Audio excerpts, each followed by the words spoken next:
Hey everybody, welcome back to another episode of Helmets of the World. Before we get started, if you are new to the channel, if you could like this video, give it a thumbs up, and then subscribe to my channel, that would be fantastic. For those who already subscribed and see my stuff before, thanks, and now we'll get to the helmet. So today we've got a really rare one, actually. Managed to get really lucky here in the past few days and make a trade with a fellow YouTuber and helmet collector. We've got the Finnish / Russian model 16/17 Sohlberg helmet. So this guy, his name's Devin Kruger. He's got his channel on YouTube as well, reviewing a bunch of helmets and stuff. You can check that out below in the description. Give his channel a sub. He knows a lot more about a lot different helmets than I do, and I like doing that because he fills the gaps that I don't. So anyways, this is the Sohlberg helmet, and he was on a trip in Finland, Devin was, and this guy had a bunch of them. A bunch of these that are the Finnish updated version. We'll get to that in a second. And he managed to get two in size 59, and asked me if I would be willing to do a trade for a helmet that he doesn't have in his collection. I said absolutely, so we made the trade, and yeah, it was pretty cool. And he was over there, he picked out the two that he wanted and then bought them from the guy on eBay, and then he shipped them over to Devin. And that's how he came to get those, and that's how I now have one, as they're really hard to find in the US. So what's really cool is, like, when Russia went into World War I, pretty much like everyone else, they didn't have a helmet. They just wore soft caps and various other headgear that wasn't hard, rigid, or whatever, and meant to protect the head. So in like 1915, at the end of 1915, they ordered a bunch of Adrian helmets from France, and then they repainted them into like this greenish brown color, and then they put their own badge on it. And their attrition rates were just so insanely high, and there was really no clear way to get the helmets from Western Europe to the Eastern Front without them losing the shipment. I'm getting captured, whatever. They started making their own version of the Adrian helmet, which is how this came to be. You can see the shape is very similar to an Adrian helmet. It's got the front visor and the rear visor. I may have this backwards. In fact, I do have it backwards. That's pretty funny. Let me unscrew this really quick.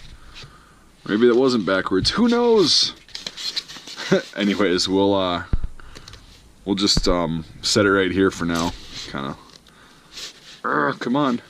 Anyway, it's got the front visor and the rear visor, and the main difference is it doesn't have the big comb on the top. It's got a vent, which we'll get to in a second. So these are manufactured in Sohlberg, a suburb of Helsinki. It was owned by Imperial Russia, and at that time they were making these for the Russian military, not the Finnish military, which was very small and kind of limited to civil guard units. So the Russian ones are painted khaki and kind of the weird olive green brown color like I was talking about. And they had like a sock type liner, like the SSH 36, which is just kind of a weird liner.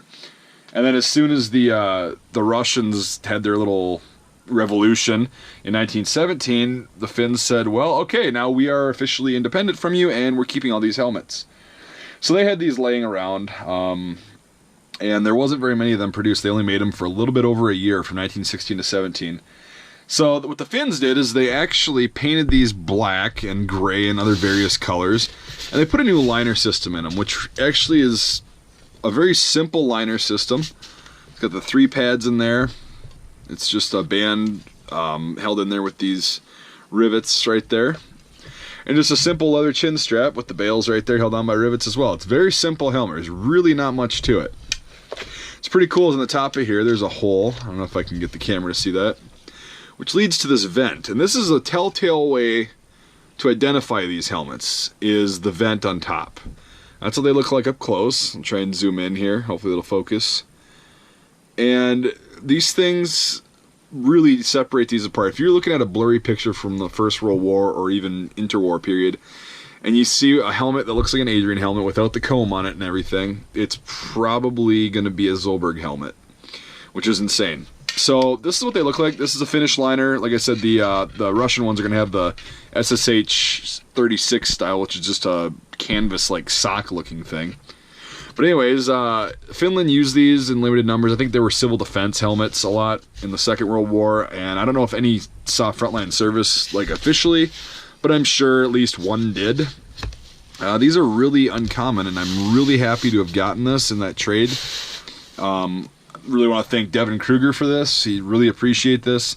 It was just kind of an opportunity that presented itself, like anybody who's a collector knows, and I happened to take it, and now I have this beauty in my collection, and it fits. It's a size 59, which is cool. Alright guys, well that about wraps it up. If you've got any questions on this, I'll try to answer it, and if I can't, Devin sure can. He knows a lot about these. So anyway, I'll ask you once again, if you liked the video, you could give it a thumbs up and subscribe to my channel. That'd be awesome. And I have a link to my Patreon in the description as well. If you consider supporting me on there, that would be awesome, because then I can get cool stuff like this through trades and whatever.